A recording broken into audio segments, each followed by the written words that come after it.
The Awful German Language by Mark Twain. Recording by Rainer Ockenheim. A little learning makes the whole world kin. Proverbs 32:7.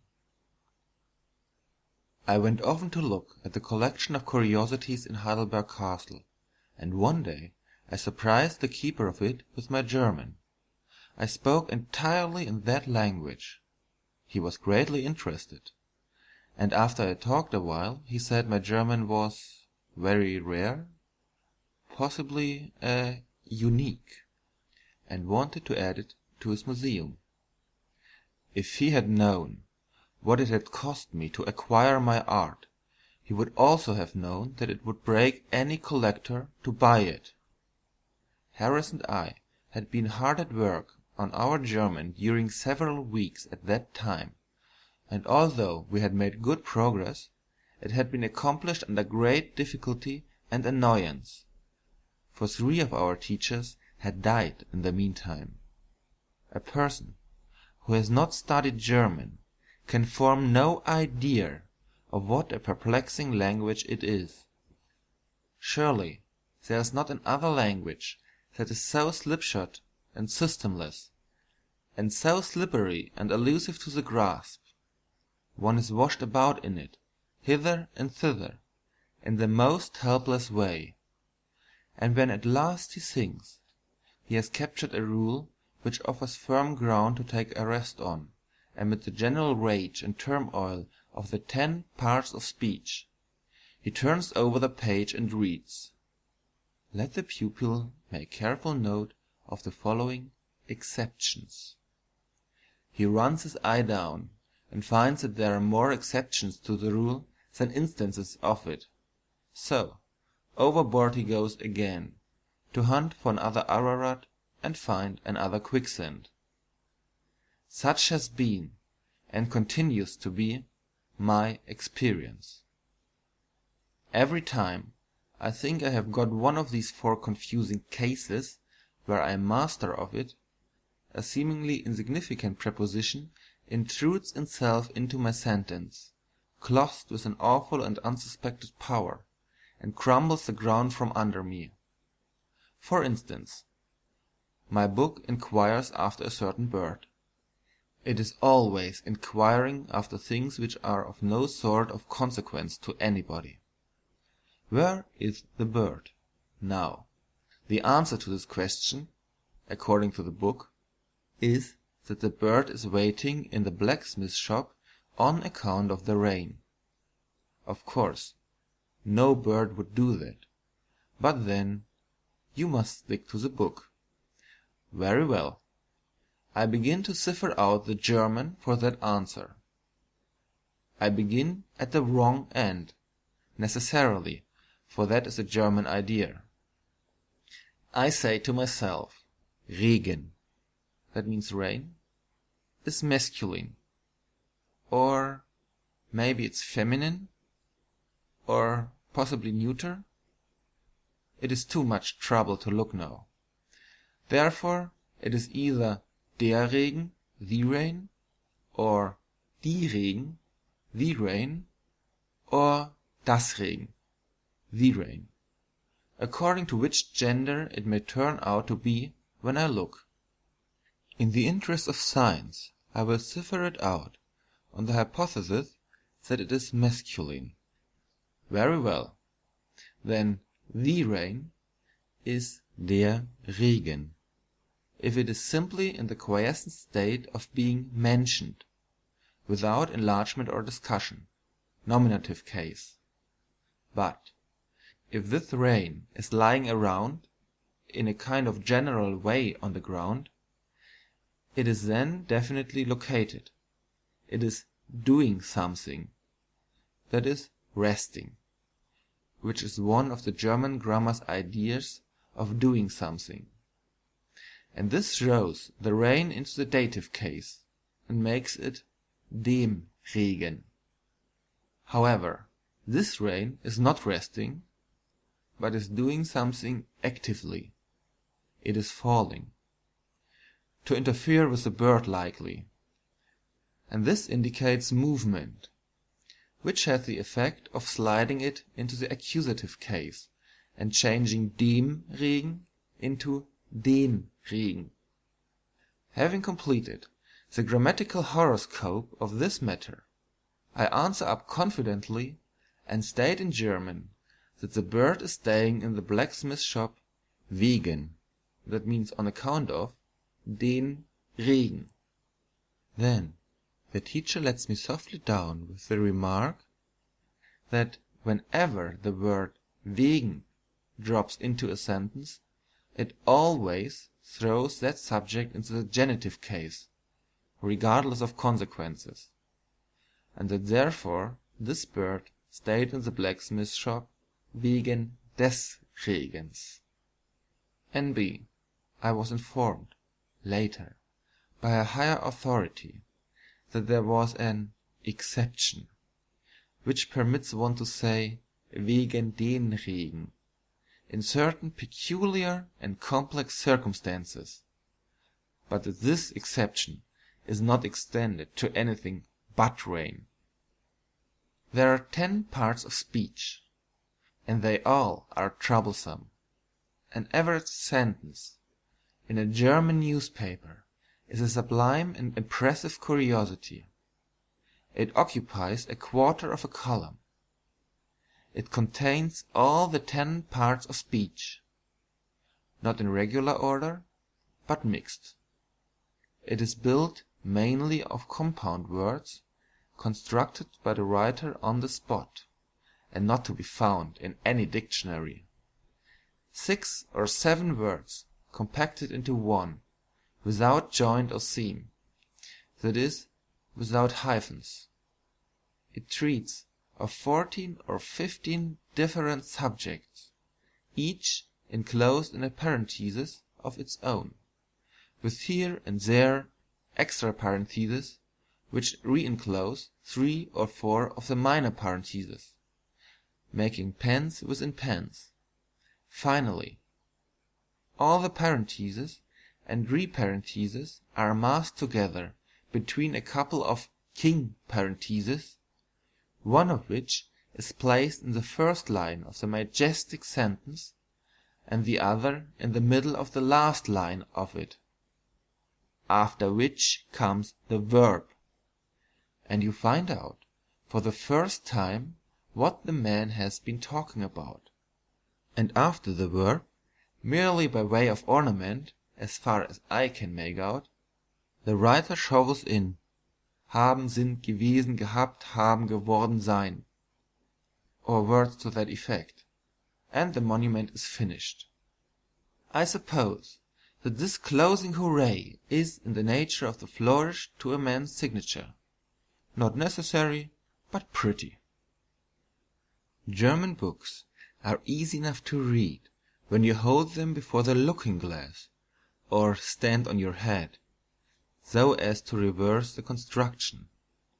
But I think that to learn to read and understand a German newspaper is a thing which must always remain an impossibility to a foreigner.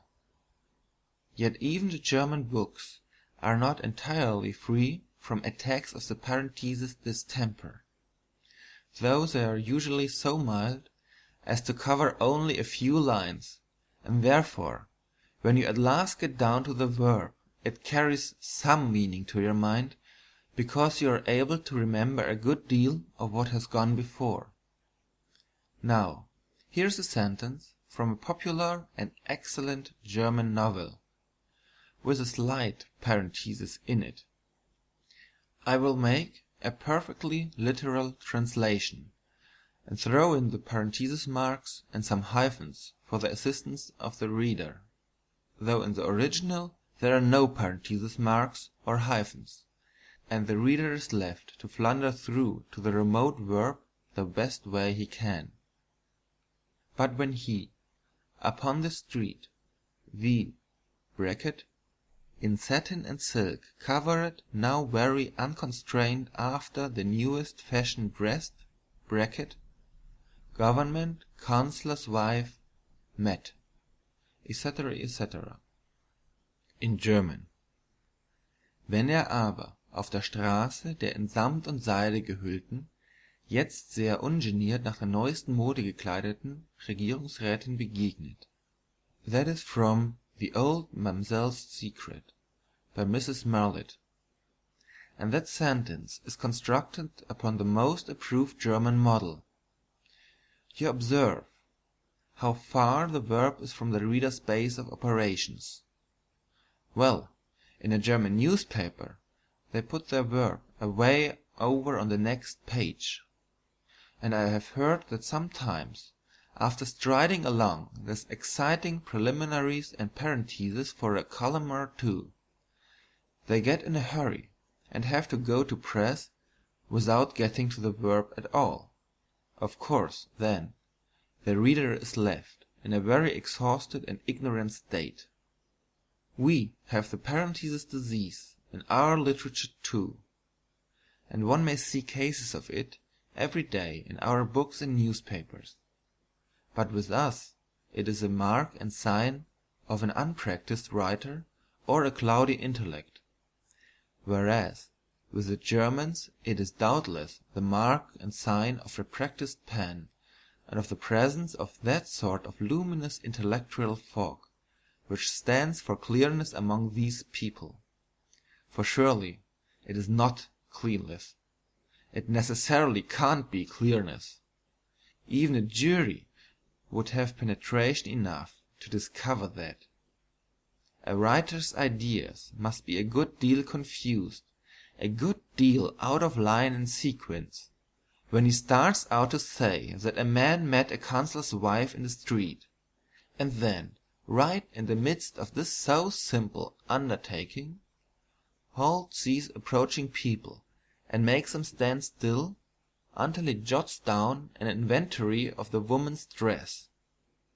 That is manifestly absurd. It reminds a person of those dentists who secure your instant and breathless interest in a tooth by taking a grip on it with a forceps, and then stand there and drawl through a tedious anecdote before they give the dreaded jerk.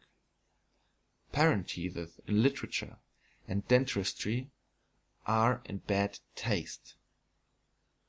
The Germans have another kind of parenthesis, which they make by splitting a verb in two and putting half of it at the beginning of an exciting chapter and the other half at the end of it. Can any one conceive of anything more confusing than that? These things are called separable verbs. The German grammar is blistered all over with separable verbs, and the wider the two portions of one of them are spread apart, the better the author of the crime is pleased with his performance. A favorite one is reiste ab, which means departed. Here is an example which I culled from a novel and reduced to English. The trunks being now ready, die, after kissing his mother and sister, and once more pressing to his bosom his adored Gretchen, who, dressed in simple white muslin, with a single tuberose in the ample folds of her rich brown hair, had tottered feebly down the stairs, still pale from the terror and excitement of the past evening, but longing to lay her poor aching head yet once again upon the breast of him whom she loved more dearly than life itself, parted. However, it is not well to dwell too much on the separable verbs.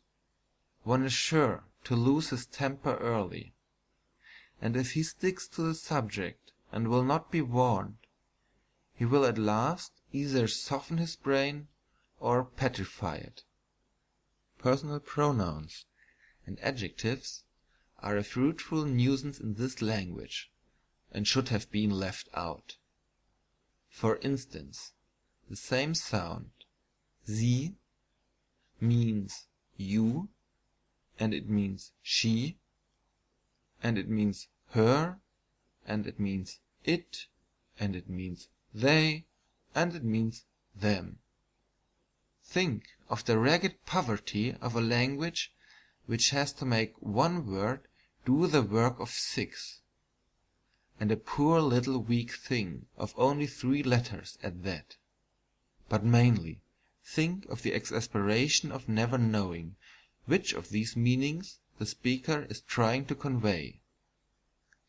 This explains why, whenever a person says "Sie" to me, I generally try to kill him, if a stranger. Now observe the adjective. Here was a case where simplicity would have been an advantage. Therefore, for no other reason, the inventor of this language complicated it all he could. When we wish to speak of our good friend or friends in our enlightened tongue, we stick to the one form and have no trouble or hard feeling about it. But with the German tongue it is different.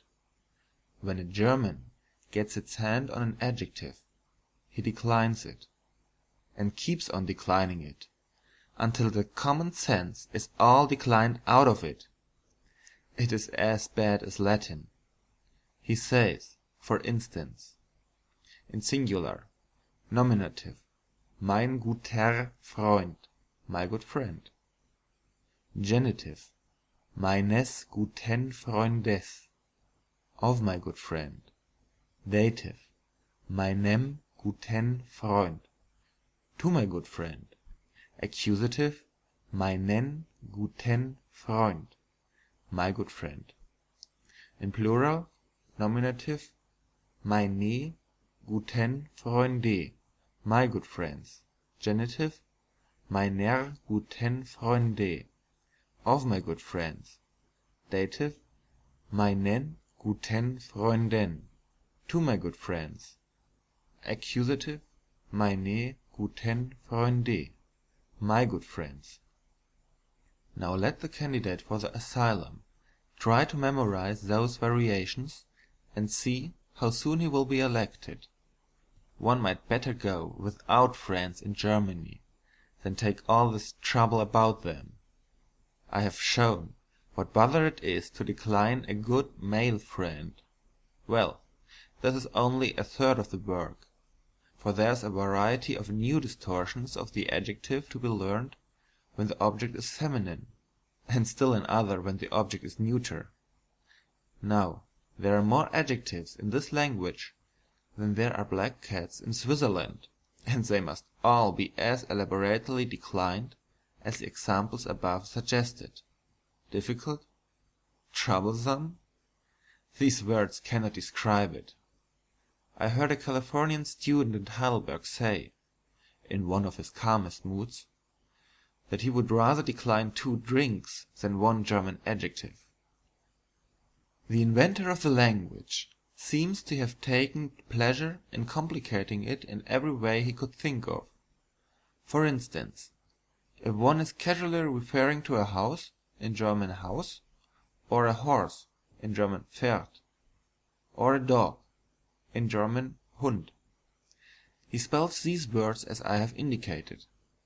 But if he is referring to them in the dative case, he sticks on a foolish and unnecessary e, and spells them Hause, Pferde, Hunde.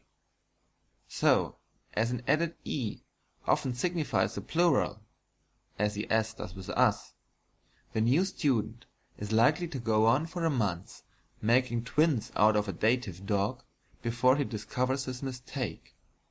And, on the other hand, many a new student who could ill afford loss has bought and paid for 2 dogs, and only got one of them because he ignorantly bought that dog in the dative singular, when he really supposed he was talking plural, which left the law on the seller's side, of course, by the strict rules of grammar, and therefore a suit for recovery could not lie. In German, all the nouns begin with a capital letter. Now, that is a good idea. And a good idea, in this language, is necessarily conspicuous from its lonesomeness. I consider this capitalizing of nouns a good idea, because by reason of it you are almost always able to tell a noun the minute you see it. You fall into error, occasionally, because you mistake the name of a person for the name of a thing, and waste a good deal of time trying to dig a meaning out of it. German names almost always do mean something, and this helps to deceive the student. I translated a passage one day, which said that the infuriated tigress broke loose and utterly ate up the unfortunate fir forest, in German Tannenwald.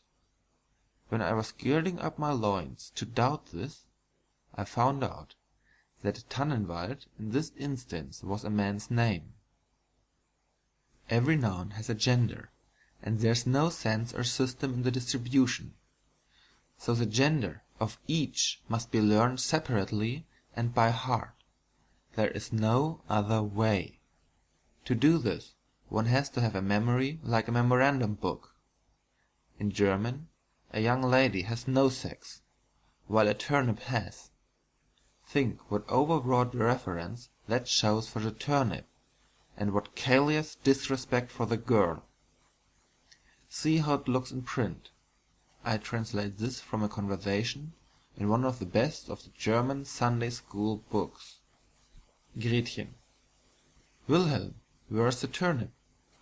Wilhelm: she has gone to the kitchen. Gretchen: where's the accomplished and beautiful English maiden? Wilhelm: it has gone to the opera. To continue with the German genders. A tree is male, its buds are female, its leaves are neuter, horses are sexless, dogs are male, cats are female, tomcats included, of course. A person's mouth, neck, bosom, elbows, fingers, nails, feet, and body are of the male sex, and his head is male, or neuter, according to the word selected to signify it, and not according to the sex of the individual who wears it. For in Germany all the women wear either male heads or sexless ones. A person's nose, lips, shoulders, breast, hands, and toes are of the female sex, and his hair, ears, eyes, chin, legs, knees, heart, and conscience haven't any sex at all. The inventor of the language probably got what he knew about a conscience from hearsay. Now, by the above dissection, the reader will see that in Germany a man may think he's a man, but when he comes to look into the matter closely, he is bound to have his doubts. He finds that in sober truth he is a most ridiculous mixture, and if he ends by trying to comfort himself with the thought that he can at least depend on a third of this mess as being manly and masculine, the humiliating second thought will quickly remind him that in this respect he is no better off than any woman or cow in the land. In the German it is true that by some oversight of the inventor of the language a woman is female, but a wife, German Weib, is not, which is unfortunate. A wife here has no sex, she is neuter. So, according to the grammar, a fish is he, his scales are she, but a fishwife is neither. To describe a wife as sexless may be called under-description. That is bad enough, but over-description is surely worse. A German speaks of an Englishman as the Engländer. To change the sex, he adds in, and that stands for Englishwoman, Engländerin. That seems descriptive enough, but it is still not exact enough for a German. So he precedes the word with that article which indicates that the creature to follow is feminine, and writes it down thus: die Engländerin, which means the she English woman. I consider that person is over-described. Well, after the student has learned the sex of a great number of nouns, he is still in a difficulty, because he finds it impossible to persuade his tongue to refer to things as he and she and him and her, which it has been always accustomed to refer to it as it. When he even frames a German sentence in his mind, with the hims and hers in the right places, and then works up his courage to the utterance point, it is no use. The moment he begins to speak, his tongue flies the track, and all those elaborate males and females come out as its. And even when he is reading German to himself, he always calls those things it, whereas he ought to read in this way: Tale of the Fishwife and its sad fate. It is a bleak day. Hear the rain, how he pours, and the hail, how he rattles, and see the snow, how he drifts along, and, oh, the mud, how deep he is. Ah, the poor fishwife, it is stuck fast in the mire. It has dropped its basket of fishes, and its hand have been cut by the scales as it seized some of the falling creatures. And one scale has even got into its eye, and it cannot get her out. It opens its mouth to cry for help, but if any sound comes out of him, alas, he is drowned by the raging of the storm. And now a tomcat has got one of the fishes, and she will surely escape with him. No, she bites off a fin. She holds her in her mouth. Will she swallow her? No. The fishwife's brave mother dog deserts his puppies and rescues the fin, which he eats himself as his reward. Oh, horror! The lightning has struck the fish basket. He sets him on fire. See the flame, how she licks the doomed utensil with her red and angry tongue, how she attacks the helpless fishwife's foot. She burns him up, all but the big toe, and even she is partly consumed. And still she spreads, still she waves her fiery tongues. She attacks the fishwife's leg and destroys it. She attacks its hand and destroys her. She attacks its poor worn garment and destroys her also. She attacks its body and consumes him. She wratheth herself about its heart, and it is consumed. Next about its breast, and in a moment she is a cinder. Now she reaches its neck. He goes, now its chin. It goes, now its nose. She goes. In another moment, except help come, the fishwife will be no more.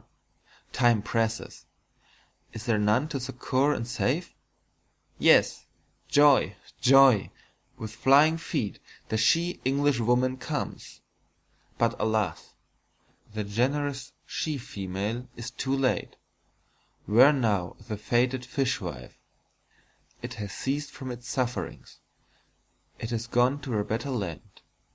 All that is left for it, for its loved ones to lament over, is this poor smouldering ash-heap. Ah, woeful, woeful ash-heap! Let us take him up tenderly, reverently, upon the lowly shovel, and bear him to his long rest, with a prayer that when he rises again, it will be a realm where he will have one good, square, reasonable sex, and have it all to himself, instead of having a mangly lot of assorted sexes scattered all over him in spots. There, now, the reader can see for himself that this pronoun business is a very awkward thing for the unaccustomed tongue. I suppose that in all languages the similarities of look and sound between words which have no similarity in meaning are a fruitful source of perplexity to the foreigner. It is so in our tongue, and it is notably the case in the German. Now there is the troublesome word vermählt. To me it has so close a resemblance, either real or fancied, to 3 or 4 other words, that I never know whether it means despised, painted, suspected, or married, until I look in the dictionary, and then I find it means the latter. There are lots of such words, and they are a great torment. To increase the difficulty, there are words which seem to resemble each other, and yet do not, but they make just as much trouble as if they did. For instance, there is the word vermieten, which means to let, to lease, to hire, and the word verheiraten, another way of saying to marry. I heard of an Englishman who knocked at a man's door in Heidelberg and proposed, in the best German he could command, to verheiraten that house. Then there are some words which mean one thing when you emphasize the first syllable, but mean something very different if you throw the emphasis on the last syllable. For instance, there is a word which means a runaway, or the act of glancing through a book, according to the placing of the emphasis, and another word which signifies to associate with a man or to avoid him, according to where you put the emphasis, and you can generally depend on putting it in the wrong place and getting into trouble. There are some exceedingly useful words in this language, Schlag, for example, and Zug. There are 3/4 of a column of Schlags in the dictionary, and a column and a half of Zugs. The word Schlag means blow, stroke, dash, hit, shock, clap, slap, time, bar, coin, stamp, kind, sort, manner, way, apoplexy, wood-cutting, enclosure, field, forest cleaning. This is its simple and exact meaning, that is to say, its restricted, its fettered meaning. But there are ways by which you can set it free, so that it can soar away as on the wings of the morning and never be at rest. You can hang any word you please to its tail, and make it mean anything you want to. You can begin with Schlagader, which means artery, and you can hang on the whole dictionary, word by word, clear through the alphabet to Schlagwasser, which means bilge water, and including Schlagmutter, which means mother-in-law. Just the same with Zug. Strictly speaking, Zug means pull, tug, draught, procession, march, progress, flight, direction, expedition, train, caravan, passage, stroke, touch, line, flourish, trait of character, feature, lineament, chess move, organ stop, team, whiff, bias, draw, propensity, inhalation, disposition. But the thing which it does not mean, when all its legitimate pennants have been hung on, has not been discovered yet. One cannot overestimate the usefulness of Schlag and Zug. Armed with just these two, and the word also, what cannot the foreigner on German soil accomplish? The German word also is the equivalent of the English phrase you know, and does not mean anything at all in talk, for it sometimes does in print. Every time a German opens his mouth, an also falls out, and every time he shuts it, he bites one in two that was trying to get out. Now, the foreigner, equipped with these 3 noble words, is master of the situation. Let him talk right along, fearlessly. Let him pour his indifferent German forth, and when he lacks a word, let him have a Schlag into the vacuum. All the chances are that it fits like a plug. But if it doesn't, let him promptly heave a Zug after it. The two together can hardly fail to bung the hole. But if, by miracle, they should fail, let him simply say also, and this will give him a moment's chance to think of the needful word. In Germany, when you load your conversational gun, it is always best to throw in a Schlag or two and a Zug or two, because it doesn't make any difference how much the rest of the charge may scatter. You are bound to back something with them. Then you blandly say also, and load up again.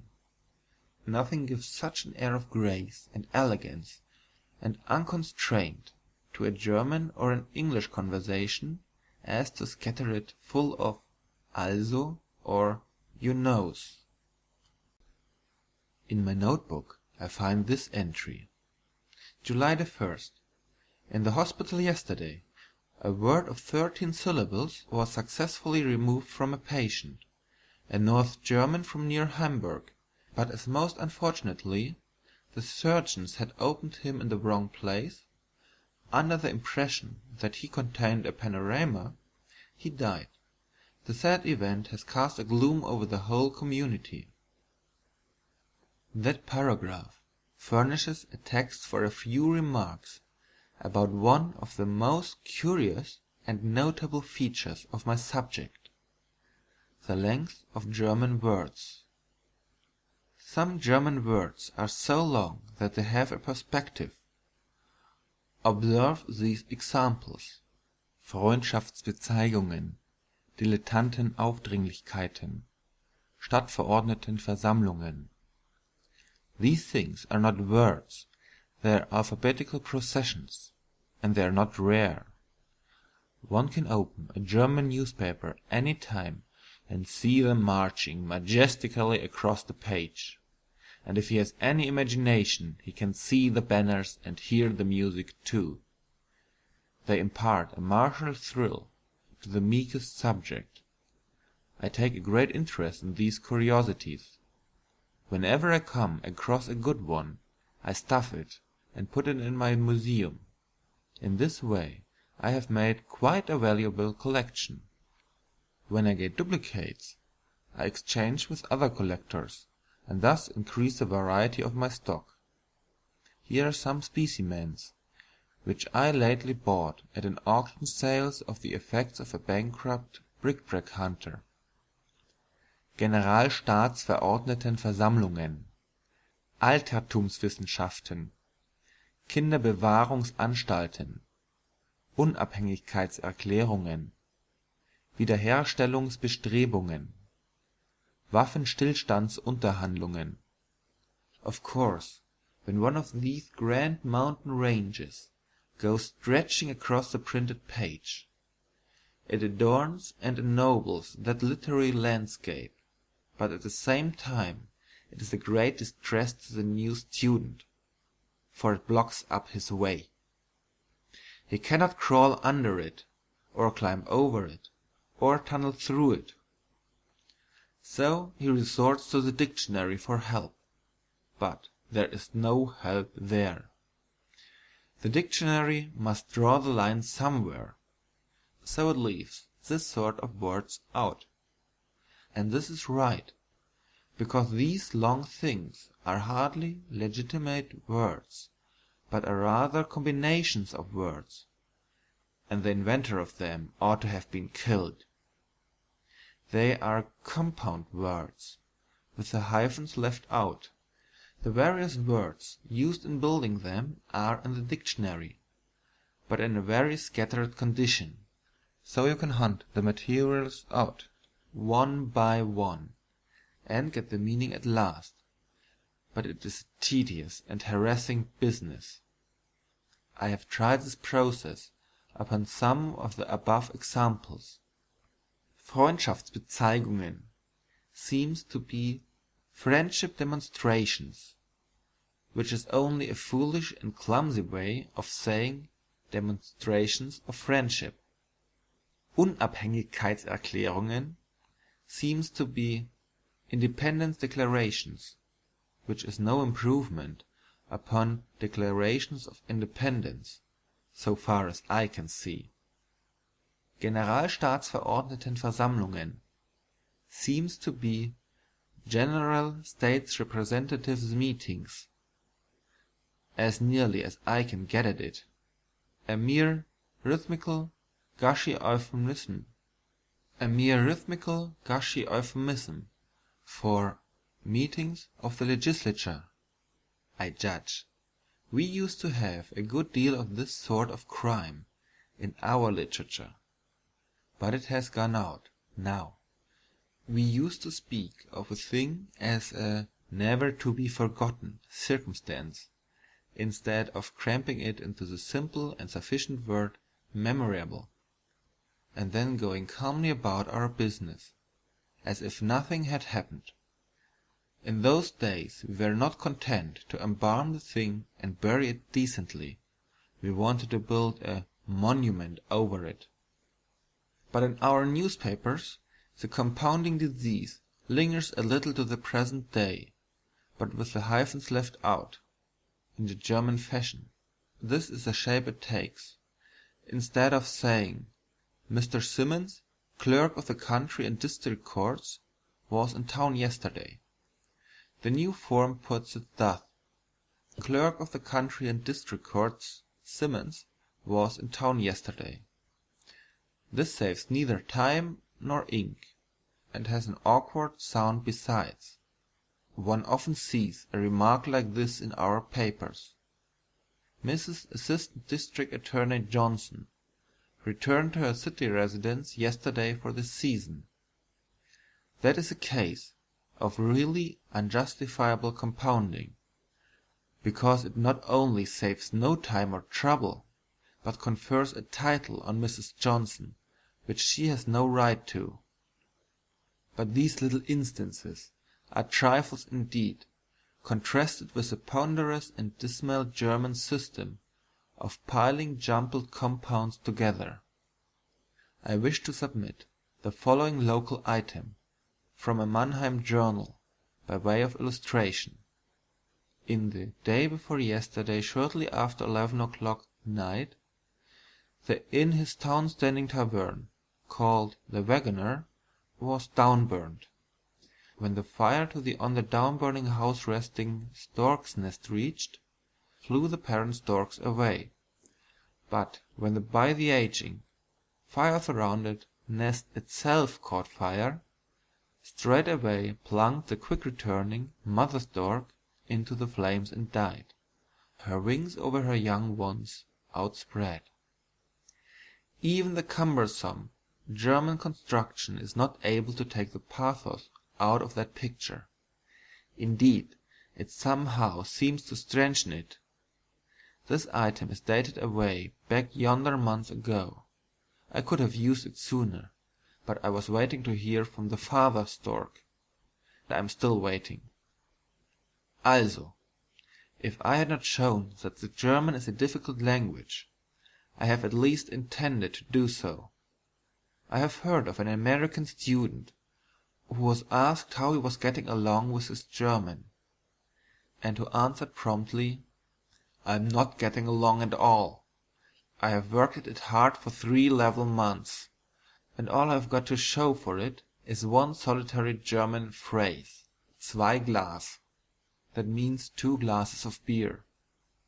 He paused for a moment, reflectively, then added with feeling, "But I've got that solid.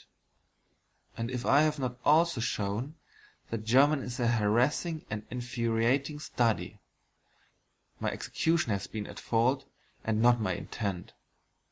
I heard lately of a worn and sorely tried American student who used to fly to a certain German word for relief when he could bear up under his aggravations no longer, the only word in the whole language whose sound was sweet and precious to his ear, and a healing to his lacerated spirit. This was the word damit. It was only the sound that helped him, not the meaning. It merely means, in its general sense, herewith. And so, at last, when he learned that the emphasis was not on the first syllable, his only stay and support was gone, and he faded away and died. I think that a description of any loud, stirring, tumultuous episode must be tamer in German than in English. Our descriptive words of this character have such a deep, strong, resonant sound, while their German equivalents do seem so thin and mild and energyless.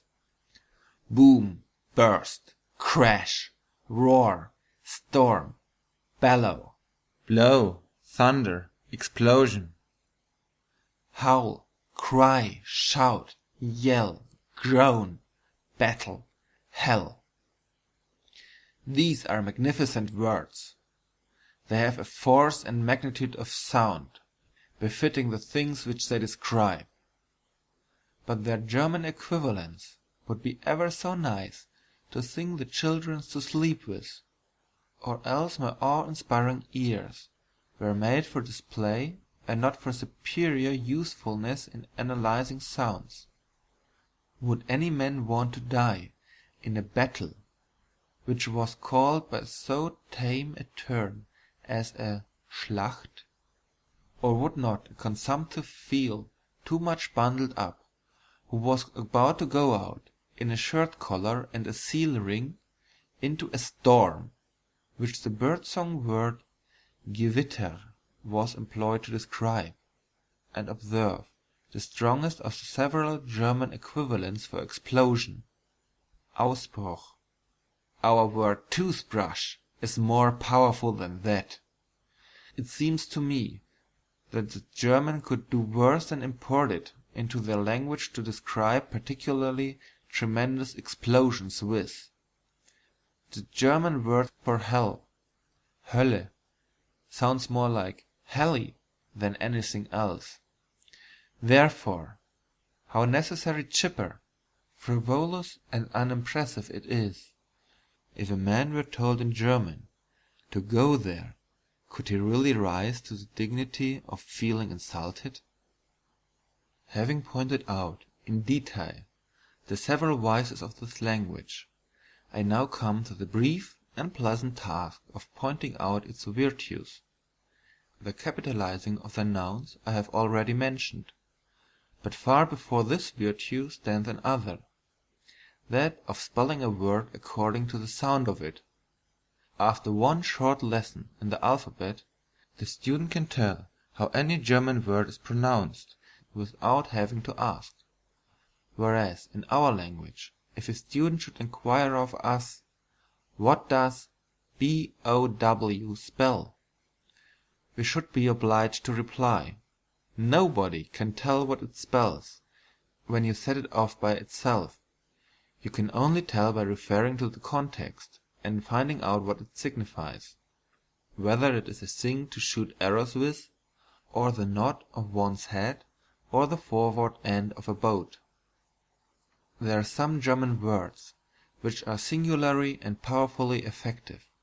For instance, those which describe lowly, peaceful, and affectionate home life, those which deal with love in any and all forms, from mere kindly feeling and honest goodwill towards the passing stranger, clear up to courtship, those which deal with outdoor nature in its softest and loveliest aspects, with meadows and forests, and birds and flowers, the fragrance and sunshine of summer, and the moonlight of peaceful winter nights.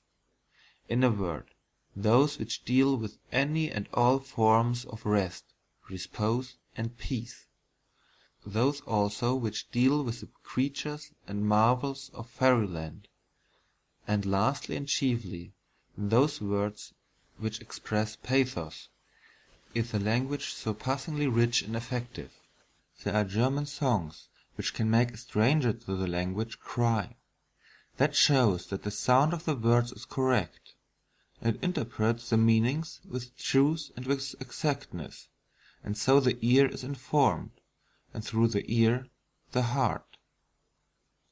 The Germans do not seem to be afraid to repeat a word when it is the right one. They repeat it several times, if they choose. That is wise.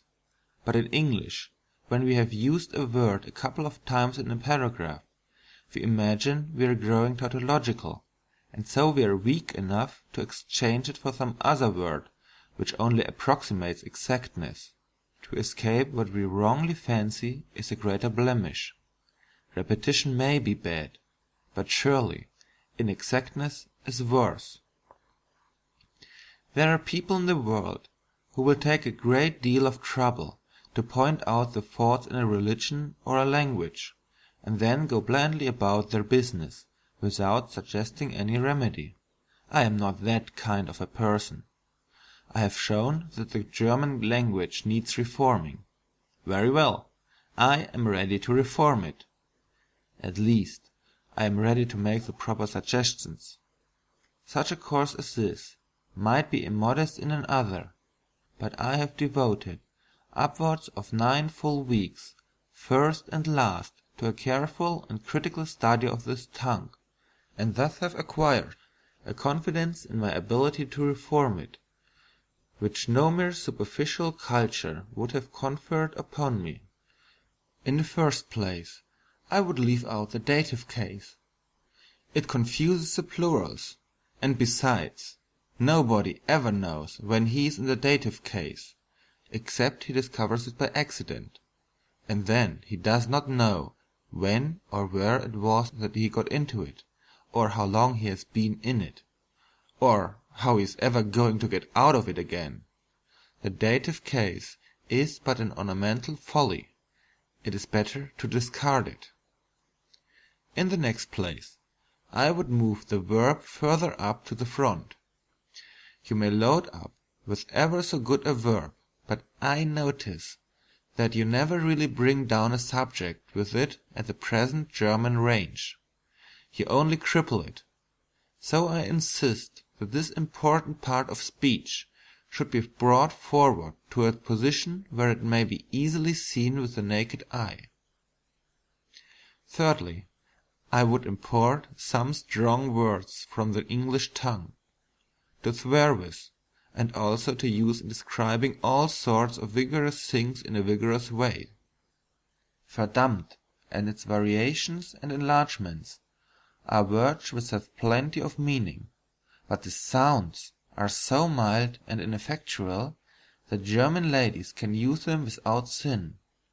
German ladies, who could not be induced to commit a sin by any persuasion or compulsion, promptly rip out one of these harmless little words when they tear their dresses or don't like the soup. It sounds about as wicked as our "my gracious." German ladies are constantly saying "Ach Gott," "Mein Gott," "Gott im Himmel," "Herr Gott," "der Herr Jesus," etc. They think our ladies have the same custom, perhaps, for I once heard a gentle and lovely old German lady say to a sweet young American girl, "The two languages are so alike. How pleasant that is! We say, Ach Gott, you say, God damn." Fourthly, I would reorganize the sexes, and distribute them according to the will of the Creator, this as a tribute of respect, if nothing else. Fifthly, I would do away with those great long compounded words, or require the speaker to deliver them in sections, with intermissions for refreshments. To wholly do away with them would be best, for ideas are more easily received and digested when they come one at a time than when they come in a bulk. Intellectual food is like any other. It is pleasanter and more beneficial to take it with a spoon than with a shovel. Sixthly, I would require a speaker to stop when he is done, and not hang a string of those useless haben, sind, gewesen, gehabt, haben, geworden, seins, to the end of his oration. This sort of gewgaws undignify a speech, instead of adding a grace. They are, therefore, an offence, and should be discarded. Seventhly, I would discard the parenthesis, also the reparenthesis, the re-reparenthesis, and the re-re-re-re-reparenthesis, and likewise the final, wide-reaching, all-enclosing king parenthesis. I would require every individual, be he high or low, to unfold a plain, straightforward tale, or else coil it and sit on it and hold his peace. Infractions of this law should be punishable with death. And eighthly and lastly, I would retain Zug and Schlag with their pendants and discard the rest of the vocabulary. This would simplify the language. I have now named what I regard as the most necessary and important changes.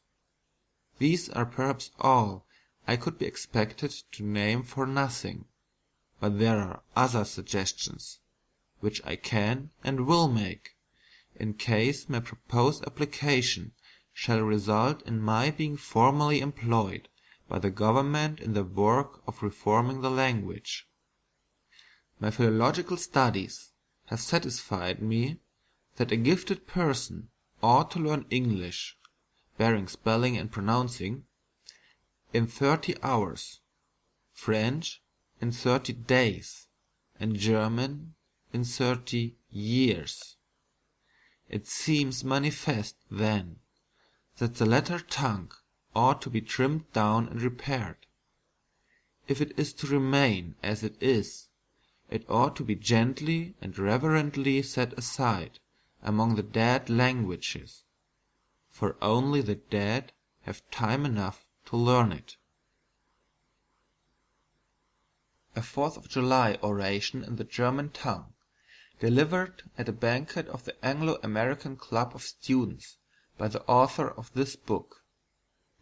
Gentlemen, since I arrived a month ago in this old wonderland, this vast garden of Germany, my English tongue has so often proved a useless piece of baggage to me, and so troublesome to carry around, in a country where they haven't a checking system for luggage, that I finally set to work and learned the German language.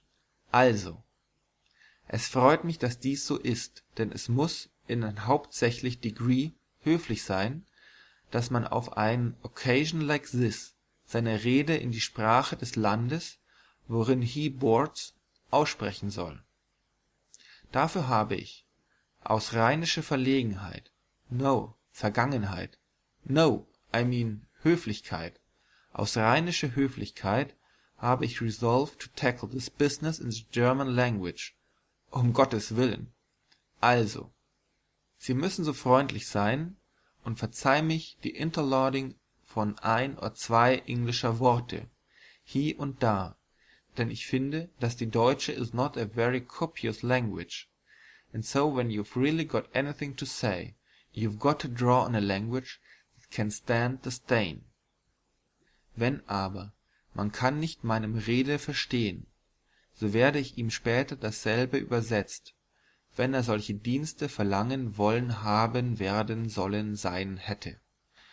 I don't know what wollen habe werden sollen sein hätte means, but I noticed they always put it at the end of a German sentence, merely for general literary gorgeousness, I suppose. This is a great and justly honored day, a day which is worthy of the veneration, in which it is held by the true patriots of all climes and nationalities, a day which offers a fruitful theme for thought and speech, und meinem Freunde, no, meinen Freunden, meines Freundes, well, take your choice, they're all the same price. I don't know which one is right. Also, ich habe gehabt haben worden gewesen sein, as Goethe says in his Paradise Lost. Ich ich, that is to say, ich, but let us change cars. Also, die Anblick so vieler großbritannischer und amerikanischer, hier zusammengetroffen in brüderliche Concord, ist zwar a welcome and inspiring spectacle. And what has moved you to it? Can the terse German tongue rise to the expression of this impulse? Is it Freundschaftsbezeigungen statt verordneten Versammlungen Familieneigentümlichkeiten? Nein, oh nein. This is a crisp and noble word, but it fails to pierce the mirror of the impulse which has gathered this friendly meeting and produced diese Anblick. Eine Anblick, welche ist gut zu sehen, gut für die Augen in a foreign land and a far country. Eine Anblick, solche als in die gewöhnliche Heidelberger Phrase nennt man ein schöne Aussicht. Ja, freilich, natürlich, wahrscheinlich ebenso wohl. Also, die Aussicht auf dem Königsstuhl mehr größerer ist, aber Geistliche sprechend nicht so schön, lob Gott. Because sie sind hier zusammengetroffen, in bruderlichem Concord, einen großen Tag zu feiern, whose high benefits were not for one land and one locality only, but have conferred a measure of good upon all lands that know liberty today and love it. 100 Jahre vorüber waren die Engländer und die Amerikaner Feinde, aber heute sind sie herzlichen Freunde, Gott sei Dank.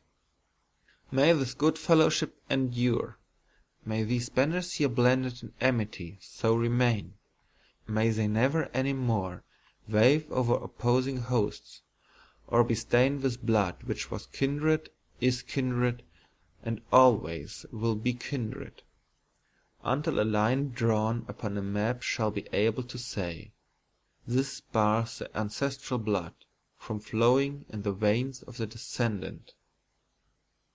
End of the awful German language by Mark Twain.